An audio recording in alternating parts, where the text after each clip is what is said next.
The Chicago Blackhawks win back-to-back games for the first time this season.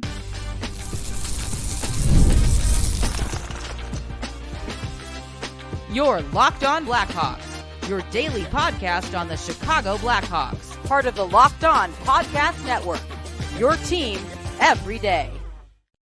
What's going on, everyone? Welcome back to another episode of Locked On Blackhawks, part of the Locked On Podcast Network, your team every day. As always, I'm your host, Jack Bushman. Do me a quick favor. Please go and hit that like button. Comment down below as to your reaction from the pair of victories the Blackhawks earned over the weekend. And most importantly, subscribe to Locked On Blackhawks on YouTube. Thank you all very much. Got to let you all know as well that today's episode is sponsored by Indeed. Are you still searching for a great candidate for your company? Well, don't search, just match with Indeed. Need to hire? Then you need Indeed. All right, good afternoon, everyone. Again, thank you all for joining me on another episode of Locked On Blackhawks, your one-stop shop for all things Chicago Blackhawks. Vibes are definitely high here to kick off the week. Victory Monday is always special here on the Locked On Blackhawks podcast, but it's hitting a little bit different here this week as the Blackhawks not only earned one victory over the weekend, but they got themselves a pair of them, a huge come-from-behind effort to win 4-3 over the Los Angeles Kings on Saturday night in a shootout, in a game where they looked dead to rights, and then to follow that up on the back end of their back-to-back and get a much-needed 4-2 win over the Anaheim Ducks. It was big time for our Chicago Blackhawks, and despite a disastrous and uber frustrating 3-2 loss to the San Jose Sharks on Halloween night, that put the Blackhawks dead last in the NHL standings after they earn two consecutive victories for the first time this season. They finish off their road trip with a 3-2-0 record, and that now has them 5-7-1 through their opening 13 games. And that's why I've been trying to preach a little bit of patience here on the show, Blackhawks fans, because even though the Hawks were dead last in the standings, like I said, after that loss to the Sharks, and 3-7-1 through their first 11 games, certainly not the start we wanted to see this team get off to. I mentioned we needed to be a little bit patient because despite the poor record, the Blackhawks truly were playing better than what that record showed, and they did deserve better than what they had been handed. I know it's a production league, but quite honestly, the Blackhawks just weren't getting the breaks. They weren't getting the puck luck, and I was hoping at least that was kind of going to revert back to normal, and that's what we saw happen over the weekend in the Blackhawks' pair of victories, because quite honestly, neither of them were special, seamless performances. They had played better in some of their losses so far this year, but that's how the weird game of hockey goes, and they just found a way to come away with victories. Let's start off with the game on Saturday night in Los Angeles. Hawks, shockingly, didn't get off to a good start. Didn't have a shot on goal until after the first TV timeout. Shot advantage was 10-0 in favor of the Kings at one point in that game, and the Blackhawks backed themselves into a 2-0 deficit with only 20 minutes to play. Alex Laferriere with both of the goals for the Kings. I think I called him Ian Laferriere on the preview show on Saturday morning. Ian Laperriere, of course, longtime NHL player. When I was growing up, there's Alexis Lafreniere, Alex Laferriere, a lot of confusion. However, he's a big name breakout player. If you don't know, now you know type of guy over there for the Kings, responsible for both of their goals to put them ahead 2-0 going into the third period, but the Blackhawks didn't back down. And how about the performance they got from their captain, getting them going with a fight against Tanner Jeannot and also getting them going on the scoreboard. His fourth goal of the season cut the Blackhawks deficit in half and also snapped his 6-game goal drought. And then just moments later, Lucas freaking Reichel with probably the best play the Blackhawks have had through the neutral zone in the entire season, goes coast to coast to set up Craig Smith for a goal. Bam, just like that, the Blackhawks have tied the game 2-2, only for Blackhawks legend Phil Deneau to put the Kings back ahead 3-2. Felt like it was a potential heartbreaker for the Hawks. I did cash a Phil Deneau anytime goal scorer ticket, back-to-back games for your boy, cash in those. But the Blackhawks never said die. Ryan Donato sets up Tyler Bertuzzi in front with 30 seconds left. Huge celebration from the Blackhawks in the corner as they tie the game. And then to go 3 for 3 in the shootout, Ryan Donato, a dazzler, going vintage Patty Kane to seal it for the Hawks. Huge effort by Peter Mrazek as well. They steal a pair of points in LA, 2 much needed points for the Blackhawks. And then, even in the game last night against Los Angeles, another pretty sloppy start from the Blackhawks. It was all Anaheim Ducks for the majority of the opening 10, 15 minutes, but the Hawks were just the team that converted on their chances, and that's just how hockey rolls sometime. Isaac Phillips cashed in for his first goal of the season in just his second game.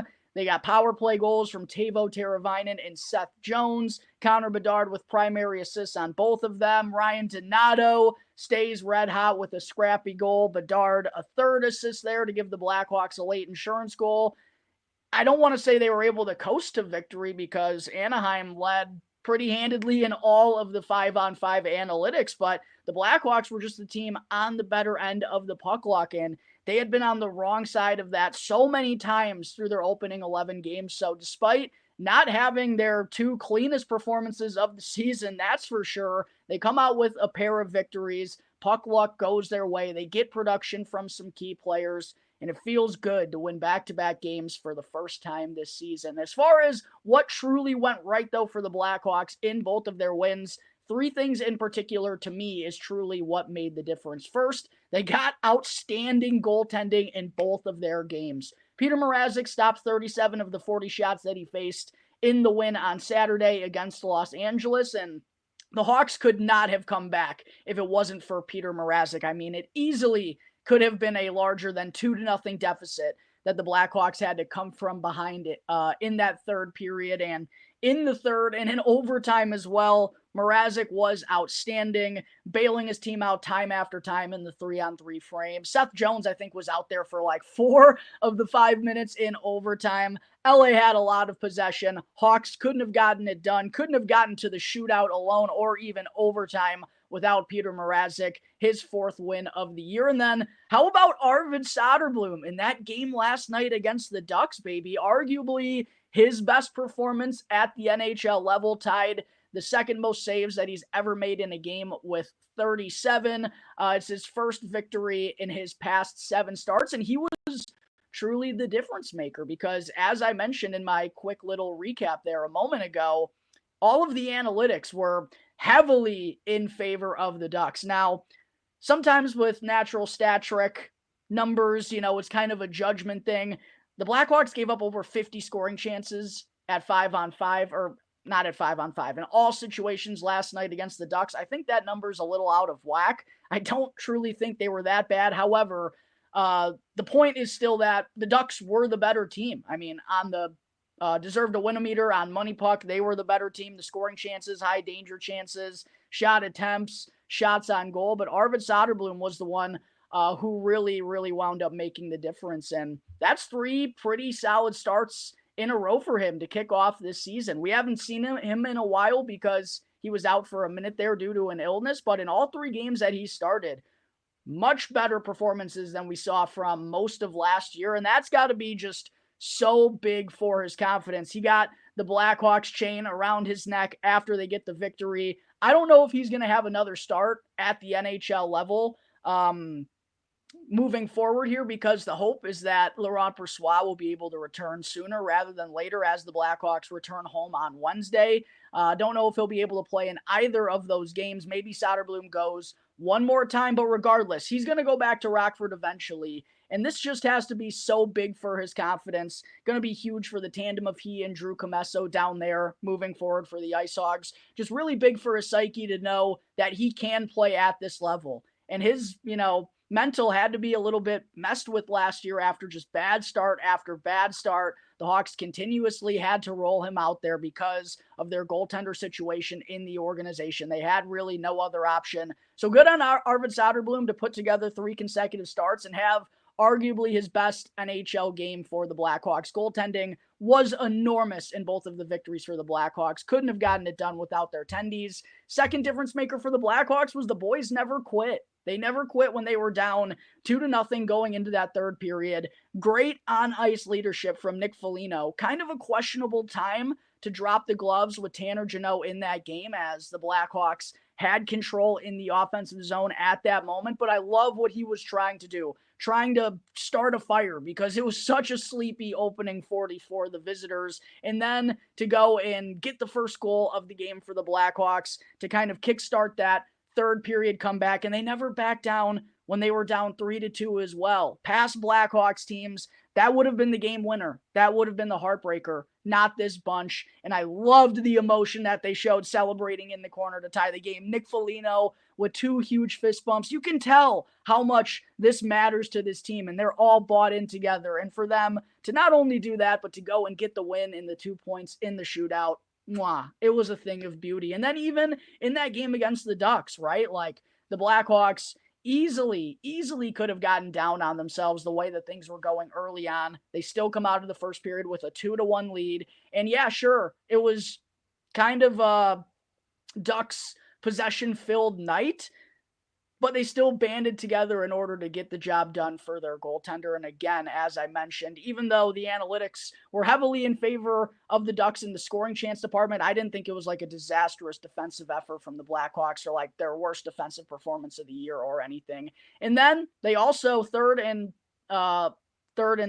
last, they're starting to get production from their key players. And that was just a huge hole in their offensive production behind their 3-7-1 start, because they weren't getting the offense they needed from their key players up front. Nick Foligno snapped his goal drought with that opening tally for the Hawks against the Kings, snapped his 6-game goal drought. Teuvo Teravainen in the win last night against the Ducks snapped his 7-game point drought with his first goal of the year. We saw Tyler Bertuzzi with goals in back-to-back games against the Sharks, and the big one to tie it up against the Kings. Connor Bedard picked up 3 primary assists last night, and don't worry, Blackhawks fans, I will have more on him here in just a moment. Taylor Hall added 2 assists last night to double his season assist total, so they're finally starting to get production from their impact players. Those were my 3 keys for the Blackhawks in terms of what went right for them to pick up back-to-back victories for the first time this season. Going to take a quick break here on the show, Blackhawks fans, but do not go anywhere, as I'm not only going to get into my takeaways from what went down this weekend, I'm also going to get into my takeaways from the Blackhawks' 3-2 record during their 5-game road trip.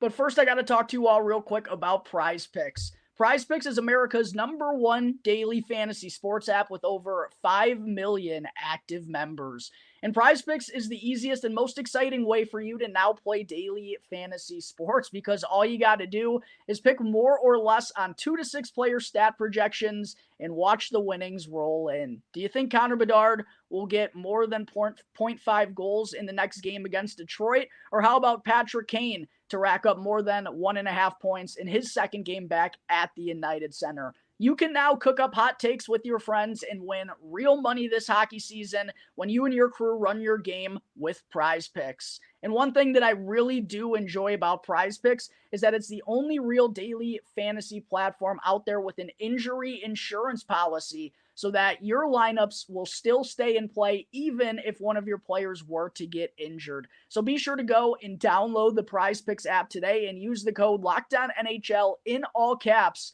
and get $50 instantly when you play $5. Again, that's code LOCKEDONNHL caps when you download the Prize Picks app, and you'll get $50 instantly when you play $5. Prize Picks, run your game.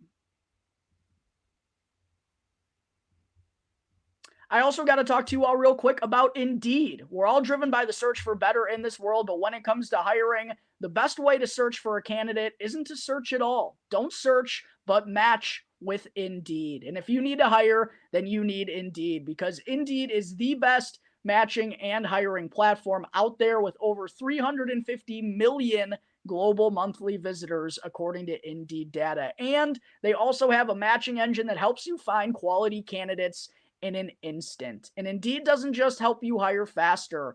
93% of employers agree that Indeed delivers the highest quality matches compared to other job sites, according to a recent Indeed survey. And one of the things that I like about Indeed is that it makes hiring in one place so simple and so easy, because you can skip out on the unnecessary questions and information that they ask you to provide, and it still doesn't wind up leading you anywhere. Instead, go and join more than 3.5 million businesses worldwide that currently use Indeed to hire great talent fast. And listeners and viewers of this show, you'll get a $75 sponsored job credit to get your jobs more visibility when you go and visit Indeed.com/lockedon. Again, that's Indeed.com/lockedon to get a $75 sponsored job credit that'll help get your jobs more visibility. Need to hire? Then you need Indeed.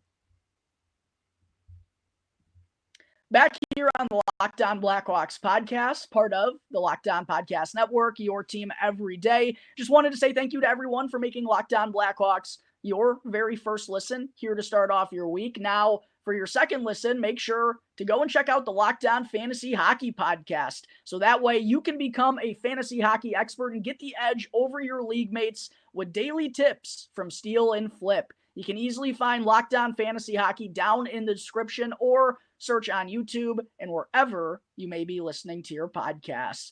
Segment 2, want to get into what did we learn / what are the biggest takeaways from the Blackhawks 5-game road trip. Now that we are 13 games into the season, we're starting to get a little bit of a sample size here, which makes things on my end a little bit easier to talk about. Number one takeaway that I have from the Blackhawks 5-game road trip, there's been a lot of controversy and discussion around number 98 here recently. I firmly believe he's going to be just fine. He's just so snake bitten right now, and he even said it himself to the media following the Blackhawks win against the Ducks. He just can't find the back of the net to save his life, and the frustration is clearly brewing. It's showing out there on the ice. I mean, I think he's 1 point below a point per game margin right now, but I do believe he's up to a stick broken per game in the last 5 with the way that he's been going about things. I mean, he is breaking stick left and right. However, the bigger picture is the opportunities, the chances, they're still there.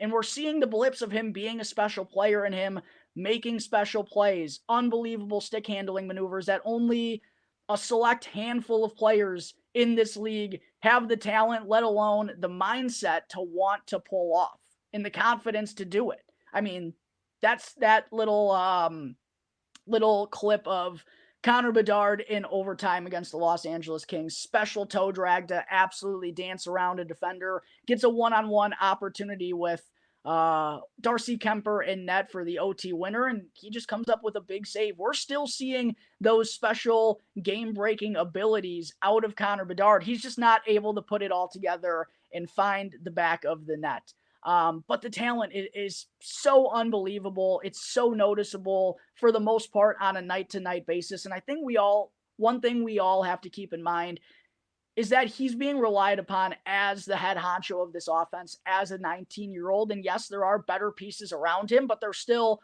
aren't special offensive weapons. There's not elite talent alongside him. So he's still being asked a lot. And again, I think the biggest thing is look at how he's still finding ways to impact the game, even though the goals just aren't piling up right now. Last night against the San Jose Sharks, I think, is a perfect example.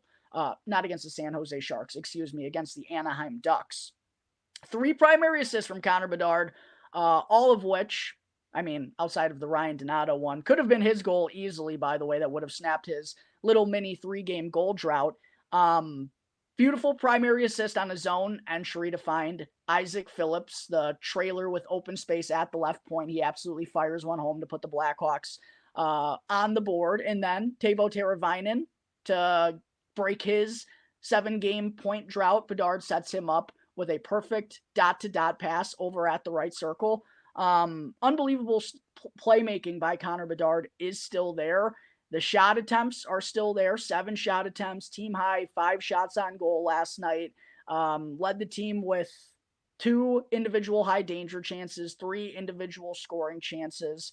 And quite honestly, Blackhawks fans, it's kind of weird to say this, but the way that Connor Bedard, despite his best weapon not being available for him right now, in terms of getting the finished product, the shot, the release, he's still absolutely a finisher, and he's going to be racking up goals here sooner rather than later. I firmly believe the dam is going to break with the way they're moving the puck, the way he's making heads-up reads, and the way that he's able to fire the biscuit. It's just not coming right now. Sometimes that happens in hockey. But quite honestly, it's giving me a little bit more confidence moving forward because for the same reason that I thought the Blackhawks were going to revert back to the mean in terms of puck luck and bounces after their 3-7-1 start, I feel the same way for Connor Bedard. Like, he's just too special of a player to be this snake bitten for so long. I firmly believe he's going to break out in a big way sooner rather than later. And for him to still be the Blackhawks' leading point scorer with 3 assists last night, Bedard now has 12 points in 13 games this season. The playmaking has been the way that he's been impacting the game. And when he first came onto the NHL scene last year, he was really having to get a lot of his production, most of it in the first half of the year, out of his shot. And as his rookie year progressed, I talked on the show about how it was noticeable that his vision was growing. He was recognizing what was happening out there. And as a result, his playmaking was getting better and better and better. And I think we've seen that through the first 13 games this year. Connor Bedard's playmaking, his heads-up recognitions, vision in the offensive zone, knows where the high danger areas are, knows where he has to get the puck.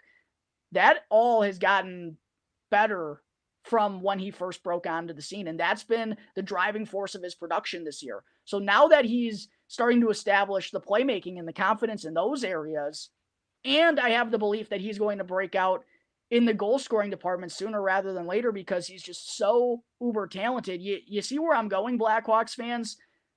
Connor Bedard is going to be just fine. I firmly believe that. It's actually encouraging to me that he's still putting up this type of production again when his best weapon isn't working right now. And I firmly expect him to regress back to the means here sometime in the next few games for the Blackhawks. He's going to break out in a big way because the opportunities are still there for the most part on a nightly basis. And he's just more times than not the most talented player on the ice, even though he's only 19 years old. My second takeaway from the Blackhawks 5-game road trip is that Alex Vlasic is blossoming into a number one defenseman right in front of our eyes, and it has been absolutely beautiful. And Seth Jones is still more times than not going to be the main minute eater on the back end, right? He's a veteran leader, still top 2 defenseman on this Blackhawks team. The offense has been solid out of Seth so far this year. I like how he's trying to shoot the puck from the back end. We need more and more of that. And he picked up his second power play goal of the year in the win over Anaheim.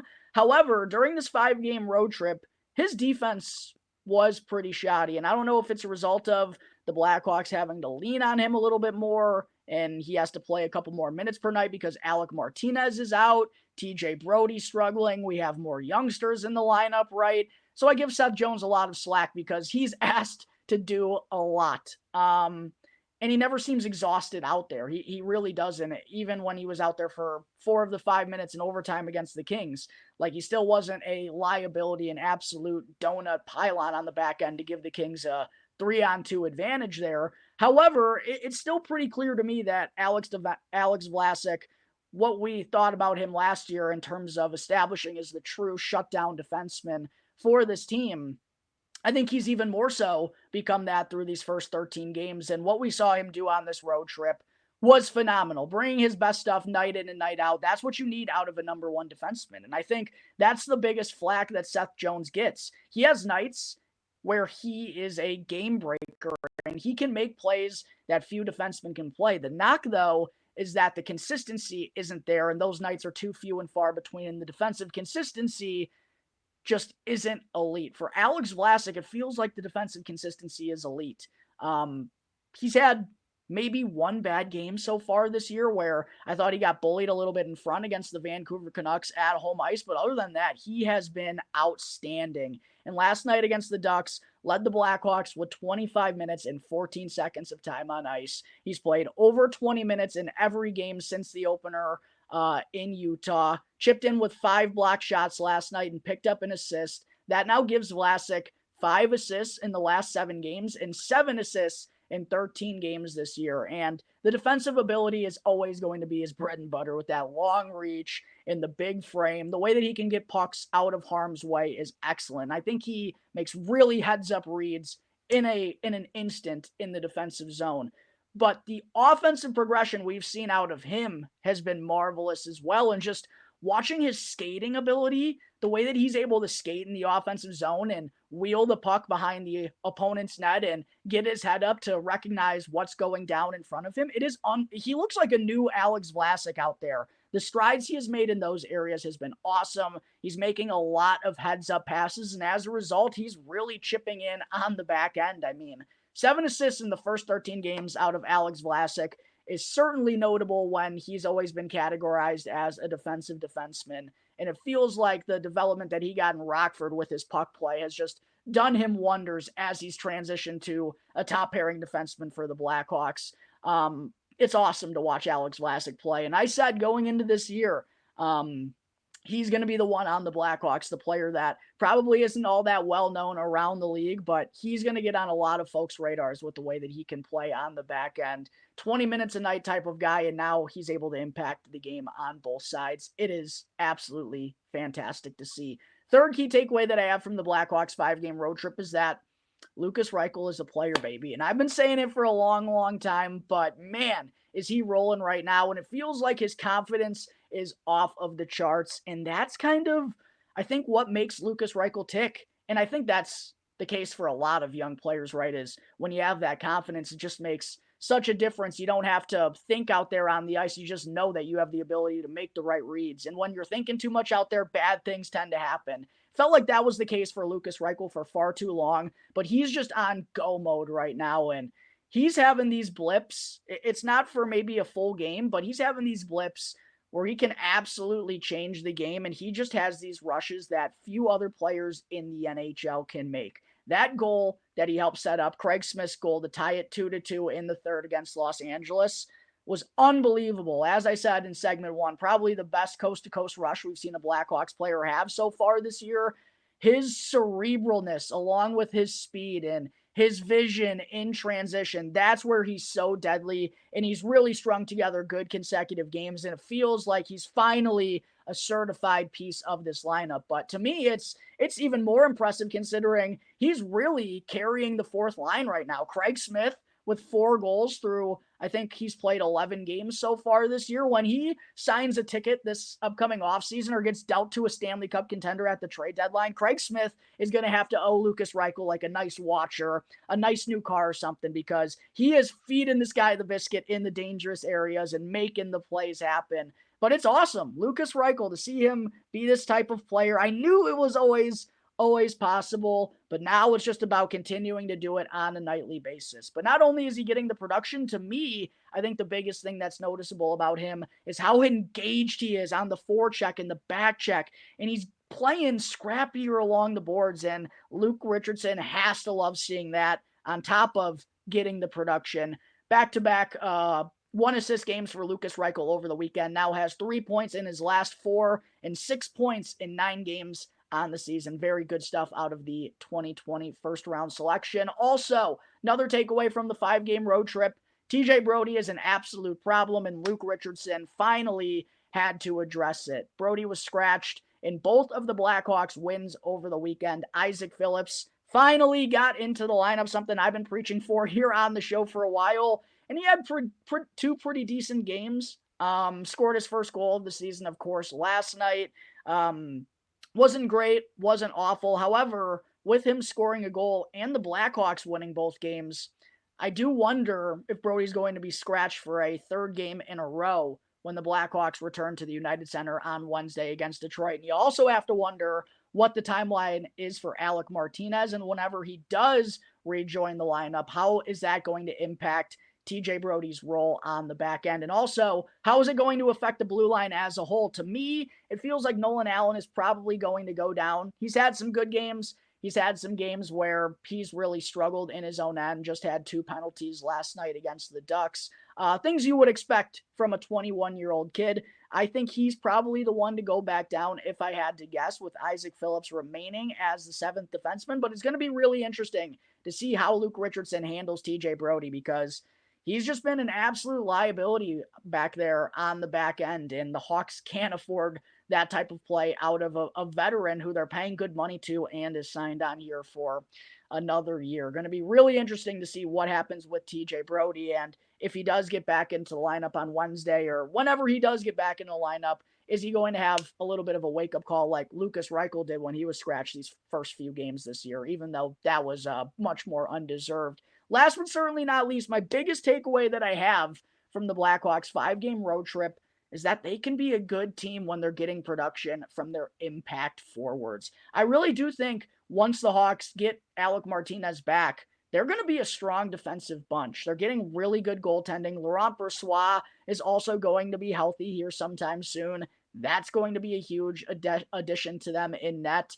I think the Blackhawks have the ability, along with their penalty kill, to be in the top half of the NHL on the defensive side of things. What's truly going to make or break this team, though, is the offensive production. To me, that seems pretty clear. But when they have Connor Bedard going, and Teuvo Teravainen can be a consistent force, and Tyler Bertuzzi is chipping in for goals and being a factor in the net mouth, and Taylor Hall is using his speed and his vision to make plays, and Nick Foligno is making an impact on the offensive side of things. When they're getting that type of play from these guys, they can hang, they can win games, and they can take that next step this year. It's just really going to be up to this offense, I firmly believe, to determine what type of year it's going to be for the Chicago Blackhawks. All right, there is everything I have from a busy weekend for our Blackhawks. Thank you to everyone for sticking with me through those first two segments. I know it was very beefy, but don't go anywhere because before I wrap things up, I do still have to get into our weekly Mailbag Monday fan segment. But first, I got to talk to you all.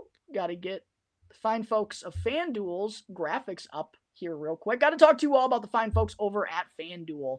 Get ready to tackle the NFL action in the second half of the regular season with FanDuel, America's number one sportsbook. Because right now, new customers can bet $5 and win $150 worth of bonus bets if that first $5 bet wins. And the FanDuel Sportsbook app gives you everything you need to place live bets on the NFL all in one place, so that when you get a hunch in the middle of the game, you can check out the latest stats, view live play-by-play, and so much more on the same page where you also happen to place your bets. And it's been a tough couple of weeks for our Chicago Bears. A real disheartening blowout loss to the Arizona Cardinals in the desert yesterday. However, does look like things are going to get a little bit easier in their next game against the New England Patriots. If you think that the Chicago Bears are going to bounce back and you want to smash them on the money line, be sure to go and visit FanDuel.com today.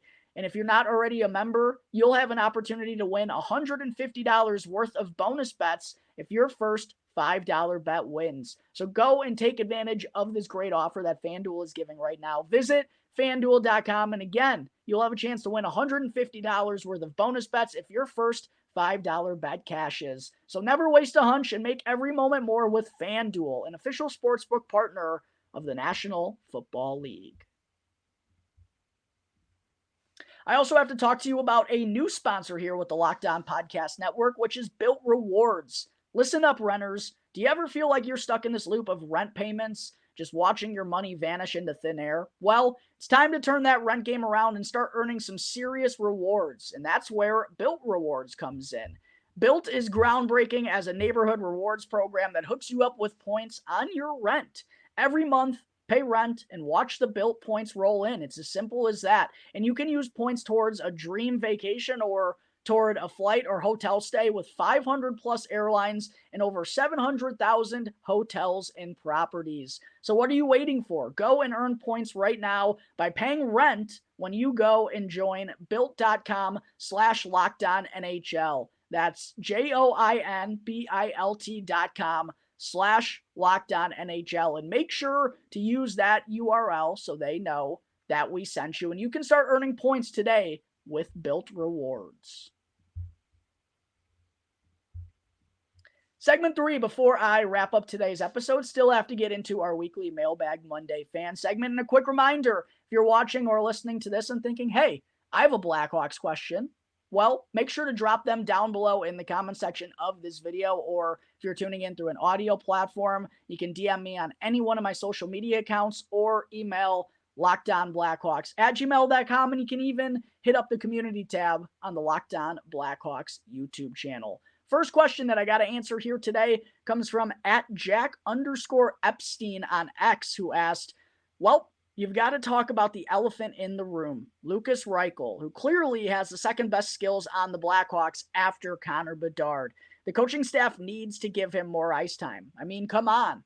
Yeah, Reichel's in a really peculiar spot right now because he was moved up to the top line with Bedard and Teuvo Teravainen, I believe it was at the time, to get an opportunity to play with some more skill players, and they really didn't do much of anything. And interestingly enough, I mentioned this on the show, the Ringside General, who puts out great YouTube content and also great content on X as well, mentioned that maybe just the way that Lukas Reichel likes to go about things in the offensive zone, the way that he likes to drive play doesn't mesh well with Connor Bedard. I'd like to look at that on a little bit of a larger sample size if Luke Richardson would give Lukas Reichel that opportunity. And if he does, one thing I really would have liked to see is Lukas Reichel get that chance for 2 to 3 games. However, with the Blackhawks getting off to that 3-7-1 start, they weren't really in a position to go tinkering with things. They were trying to get some wins and get back in the W column. But something I'd like to see a little bit more out of.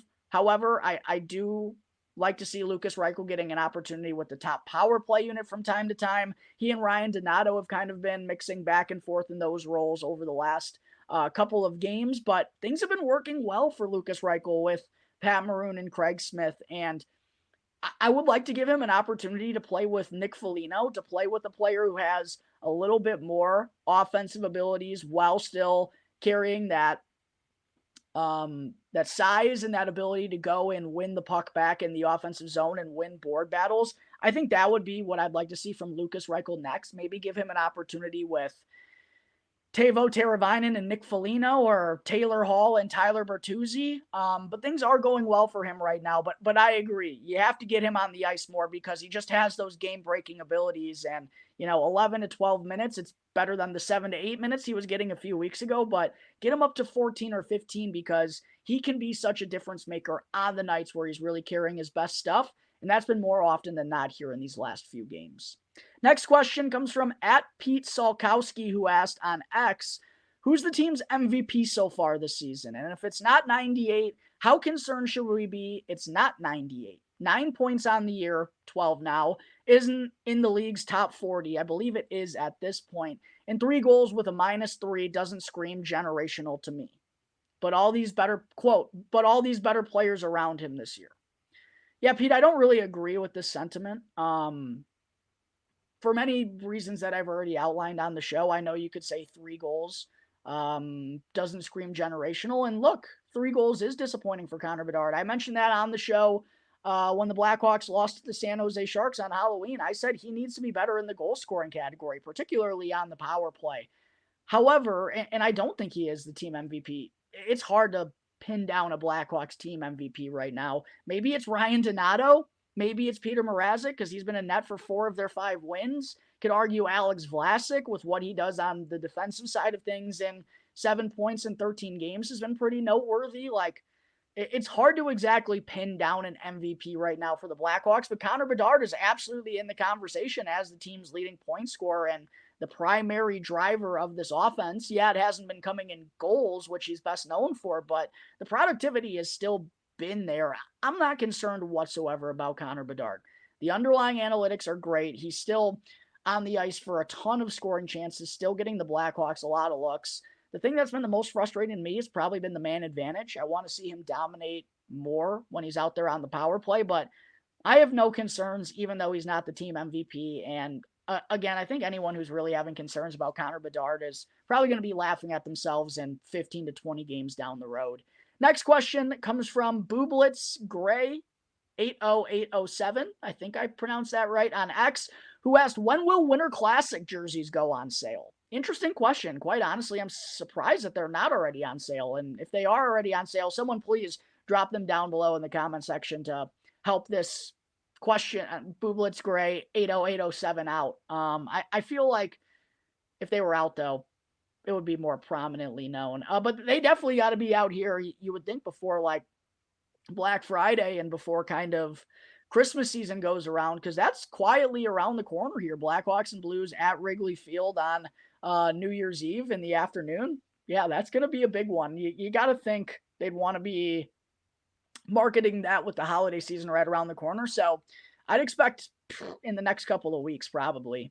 Next question comes from at Rob the Rescue Guy, who asked, would the Blackhawks be crazy not to give Donato an extension? For those who don't know the contract situation for Ryan Donato, signed on through the end of the season for $2 million, of course, is the leading goal scorer for the Blackhawks now. 7 goals along with 2 assists for 9 points in his opening 11 games this year. Ryan Donato has been fantastic, and he's currently on a 5-game point streak. Picked up an assist on Bertuzzi's goal to force overtime in LA. Got the goal, the insurance goal for the Blackhawks in their win over the Anaheim Ducks. He has been on an absolute heater, bumped up to the top line with Connor Bedard and Philip Kurashev, and really hasn't looked out of place. Like, he's a jack of all trades type of guy, but I think it's still too early to project exactly what's going to happen to Ryan Donato. But you do have to wonder, with this type of production and impact he's making, got to think he could be someone of value on the trade market. The interesting part of that is Blackhawks don't really need that many more draft picks. And Kyle Davidson has typically rewarded players who have come in here, bought into what this team is selling, and succeeded in that role. Ryan Donato feels like he could be the next Jason Dickinson, Nick Foligno type of guy to get a 1 to 2 year extension here with a decent little amount of money. It's going to be interesting. The Blackhawks are going to have to ask themselves how they kind of envision this roster moving forward, and if they're going to have room from him, and weigh that against what trading him could possibly bring in. It's still too early to exactly say, but they would be crazy to not at least think about it with the way he's going about things. But he's definitely going to be an attractive trade piece at the deadline if he's able to keep up this type of play. Next question comes from at Tarun Kalra 1091. I think I pronounced that right on YouTube, who asked, when does Kyle Davidson stop getting a pass? The NHL product is a joke. Our prospects are strong, but I don't see top 6 guaranteed offensive forces. Demidov is as advertised. Force Levshinov. Of course, Levshinov is a nice prospect. Nothing above the other 7 to 8 D-men taken 5 to 15 picks later. When does Kyle Davidson stop getting a pass? This is why I preach patience on the show, because after back-to-back victories, it feels like the Blackhawks are in a much better situation than they were following Halloween night. I wasn't in favor of the Artem Levshinov pick. I'm the first one to say I wanted this team to pick Ivan Demidov, but we're not really going to know the outcome of that deal for 4 to 5 years. And if you're criticizing Kyle Davidson about that pick right here, right now, I don't really know what to tell you. Just too early in the season to be asking if Kyle Davidson is going to stop getting a pass. Next question comes from, last and final question comes from, at Dennis with 1 N, asked, when should Blackhawks fans expect to be able to watch games this year? We got a new broadcaster only for him to not be relevant. They could have kept Vosters if they knew the games weren't going to be televised. That is funny. And Dennis, I can't believe this is still an issue. I really can't. I cannot believe we are in November and CHSN does not have a deal done with Xfinity, and all they have is DirecTV and Fubo. It is an absolute joke. And I don't know, at this point, if they're willing to go this long, even with the Chicago Bulls, let alone like the NHL, you got to kind of realize and have some perspective.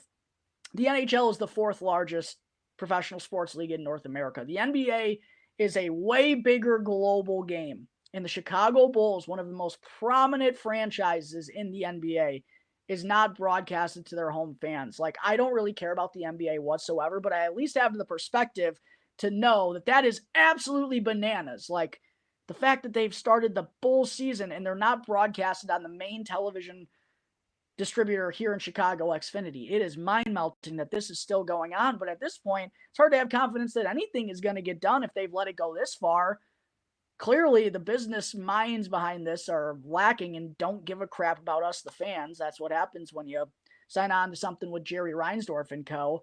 Yeah, it's tough to know. However, it does sound like there are some rumblings of an app coming out sooner rather than later. I don't know exactly the price. Scott Powers of The Athletic is suggesting somewhere around $19.99 per month, which I feel like a lot of Blackhawks fans aren't going to be happy with. But at least at that point, there is somewhat of a solution. But I don't know. I can't believe the situation is still ongoing. it's such a disaster, such a disgrace, such a slap in the face to all of us fans. And I fully expected this to be solved before opening night. I really, I guess shame on me for expecting business executives, greedy business executives, to actually care about the people and the product that they're putting out to people. Shame on me. Shame on me. Wish I had an answer for you, Dennis. I unfortunately don't. That's going to wrap up today's episode of Locked On Blackhawks, though. Again, thank you to everyone for joining me on the show. Be sure to go and follow Locked On Blackhawks for free right now, wherever you listen to your podcasts, and to subscribe to Locked On Blackhawks on YouTube. That way, you can get the latest episode as soon as it becomes available each and every day. If you want to check out my personal, you can find me at Jack Bushman2. Go and follow at Talkin' Hockey. That way you won't miss out on any of the latest Blackhawks news and updates on social media. Until next time, everyone, enjoy the rest of your days. I'll see you next time on the Locked On Blackhawks podcast, part of the Locked On Podcast Network, your team every day.